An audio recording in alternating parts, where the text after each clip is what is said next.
Hi everyone, welcome to CP classes. Guys hopefully आप अपने घर में सब अच्छे होंगे। तो गाइस अच्छे रहिए, ध्यान रखिए अपना।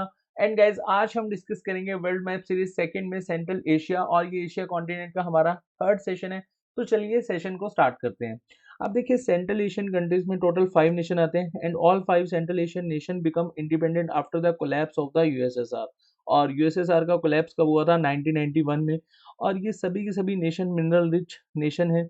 और अभी के लिए हम यहाँ पर ये देख लेते हैं कि इसके नॉर्थ में बेसिकली हमें कौन कौन सी कंट्रीज देखने को मिलती है। तो सेंट्रल एशियन कंट्रीज के नॉर्थ में आपको देखने को मिलेगा रशिया, वेस्ट में आपको देखने को मिलेगा कैस्पियन सी, ईस्ट में आपको देखने को मिलेगा western part of China, and south में आपको देखने को मिलेगा Iran, Afghanistan, China, India, Pakistan.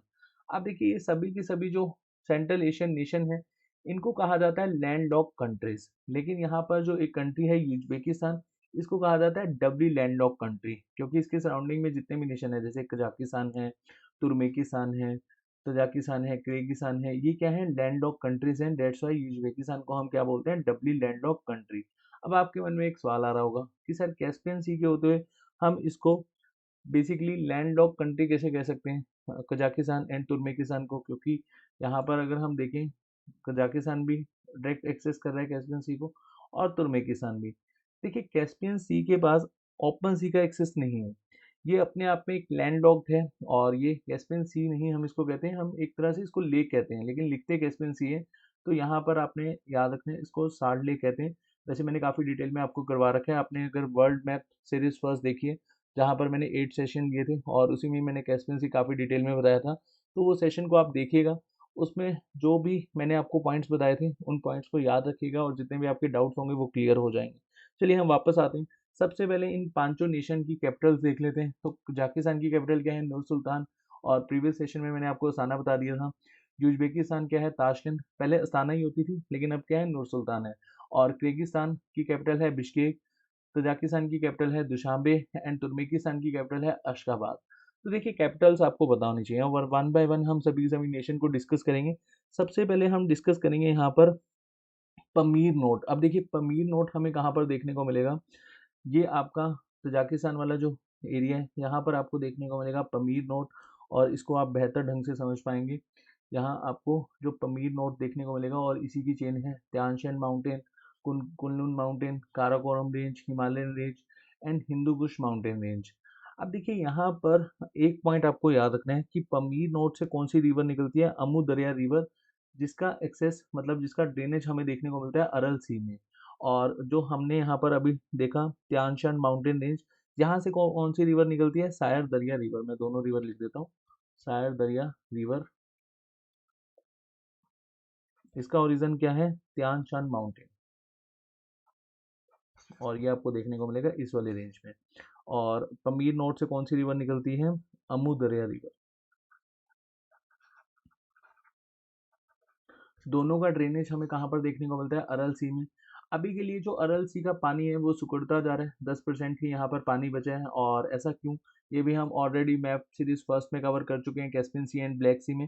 तो ये सेशन आप जब देखेंगे तो आपको अरल सी का जो अभी के लिए पानी सिकुड़ता जा रहा है, वो पॉइंट भी अच्छे से समझ में आ जाएगा। देखिए, यहाँ पर जो कजाकिस्तान है, इसको हम काफ़ी डिटेल में स्टडी करेंगे। कजाकिस्तान के बिल्कुल नॉर्थ में आपको देखने को मिलेगा स्टीप ग्रासलैंड। तो यहाँ पर मैं लिख देता हूँ, स्टीप ग्रासलैंड आपको देखने को मिलेगा बिल्कुल नॉर्थ में। और उसके बाद आपको ये जो एरिया है लेक बलकाश वाला, इस वाले रीजन में आपको देखने को मिलेगा कजाकिस्तान का अपलैंड। कजाकिस्तान का जो अपलैंड वाला एरिया है, वो आपको ये वाले एरिया में देखने को मिलेगा। और कजाकिस्तान वर्ल्ड का लार्जेस्ट लैंडलॉक कंट्री है। और अगर आपसे क्वेश्चन पूछा जाए कि सेकंड लार्जेस्ट लैंडलॉक कंट्री कौन सा है, तो वो है मंगोलिया। हमने प्रीवियस सेशन में डिस्कस किया था। मैं यहाँ लिख देता हूँ मंगोलिया। जस्ट सेकंड, एक बार पेन चेंज कर लेते हैं, होपफुली आपको ये पेन विजिबल हो रहा हो। तो सेकंड पे है मंगोलिया, थर्ड पर है छठ, फोर्थ पे है नाइजर, एंड फिफ्थ पे है माली। अभी हम इनको डिटेल में डिस्कस करेंगे जब हम अफ्रीकन कॉन्टिनेंट कवर करेंगे।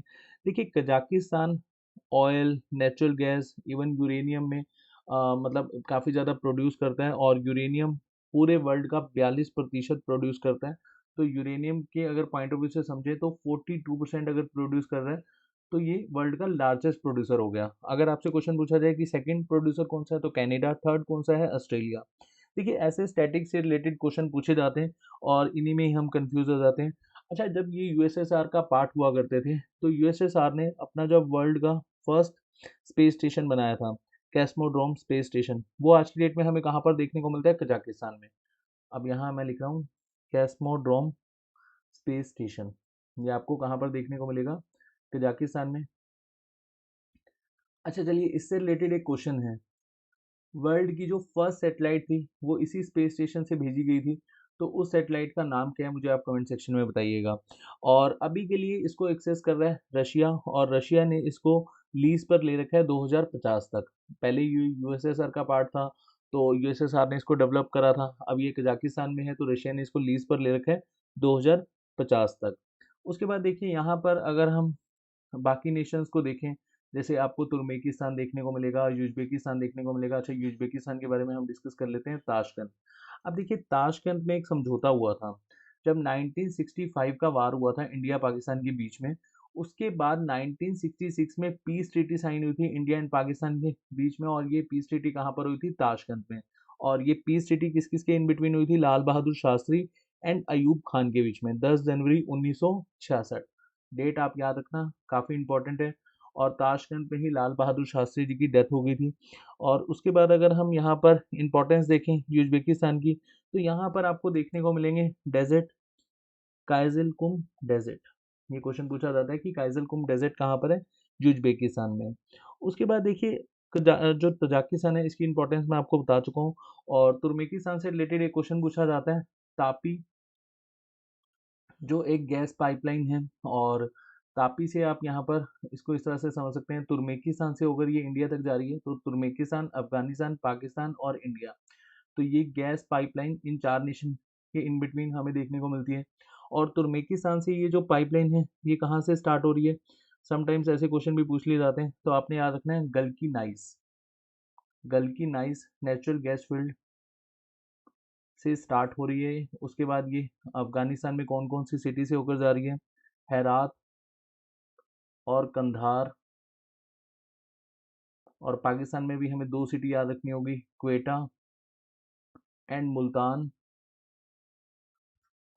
और इंडिया में फजिल्का पंजाब तक ये हमें गैस पाइपलाइन देखने को मिलती है।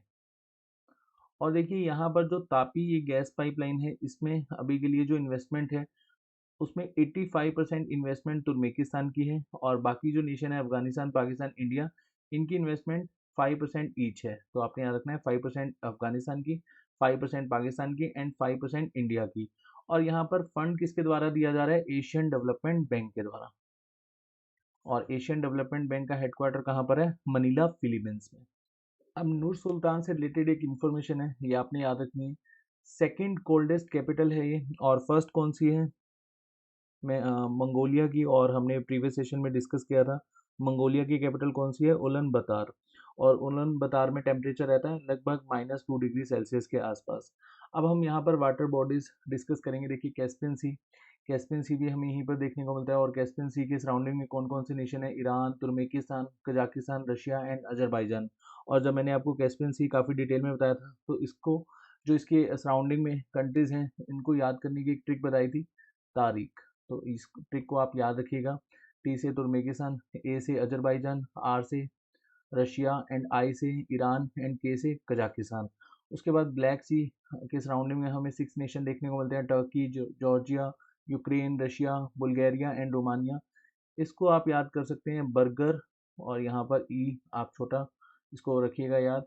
देखिए बी से है बुल्गारिया, यू से है यूक्रेन, आर से है रशिया, जी से है जॉर्जिया, और यहाँ पे ई का ऐसा कोई यूज़ नहीं है, आर से रोमानिया एंड टी से टर्की। तो बर्गर, टी, टी को आप इस तरह से भी लिख सकते हैं कि बर्गर के साथ आपने टी को, मतलब टी के साथ आपने बर्गर खाया। किसी भी वे में आप इसको याद कर सकते हैं। उसके बाद Bosphorus straight, Bosphorus straight connect करता है ब्लैक सी को सी ऑफ मरमरा। ब्लैक सी मैं ऑलरेडी काफ़ी डिटेल में कवर करवा चुका हूँ, तो वो सेशन आप देखिएगा। उसके बाद देखिए डार्नस स्ट्रेट, ये कनेक्ट करता है मरमरा एंड मेडिटेरियन सी को। अरल सी, ये बेसिकली हमें देखने को मिलता है युज़बेकिस्तान, कजाकिस्तान। और उसके बाद लेक बल्कश, ये कम्प्लीटली हमें देखने को मिलता है कजाकिस्तान में। और सबसे इम्पॉर्टेंट जो अभी के लिए हमने एक यूपीएससी में भी क्वेश्चन देखा था, international north south transport corridor. देखिए इंटरनेशनल नॉर्थ साउथ जो ट्रांसपोर्ट कॉरिडोर है, इसके लिए सबसे पहले इनिशिएट किया था रशिया, इंडिया, ईरान ने सितंबर 2000 में, और उसके बाद एग्रीमेंट साइन हुआ था 2002 में। और ये जो कॉरिडोर है ये कौन-कौन सी कंट्रीज़ को आपस में जोड़ेगा? India, Russia, Iran, Europe and central Asia. तो देखिए यहाँ पर सभी की सभी कंट्रीज़ लिखी हुई हैं, आपने ऐसा कुछ भी नहीं लिखना। India, Russia, Iran, Europe and central Asia को आपस में कनेक्ट करेगा।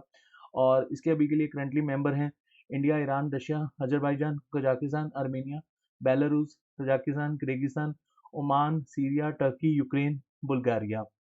यहाँ पर अभी के लिए तुर्कमेनिस्तान मेंबर नहीं है, और इससे रिलेटेड क्वेश्चन पूछा जा सकता है। और अगर ये रूट बन गया तो लगभग 30% ये चीपर होगा और 40% शॉर्टर होगा जो करंट ट्रेडिशनल रूट चला आ रहा है। और देखिए international north south transport corridor ये काफ़ी इंपॉर्टेंट है, यूपीएससी से सवाल पूछ चुका है, और इसको आप इस मैप के अकॉर्डिंगली समझ सकते हैं। और यहाँ पर आपने याद रखना है कि ये किस कौन कौन सी कंट्रीज़ को कनेक्ट करेगा। India, Russia, Iran, Europe and central Asia. मैंने आपको फिर से एक बार बोल रहा हूँ, ये बहुत इंपॉर्टेंट है, इसको अच्छे से समझिएगा। चलिए आज के सेशन में इतना ही। होपफुली इस सेशन में जितने भी पॉइंट्स हमने डिस्कस करे वो आपको समझ में आए होंगे। इन केस अगर आपका कोई डाउट है प्लीज़ कमेंट सेक्शन में पोस्ट करिएगा। नेक्स्ट सेशन में बहुत जल्द मिलेंगे, तब तक के लिए बाय बाय, टेक केयर।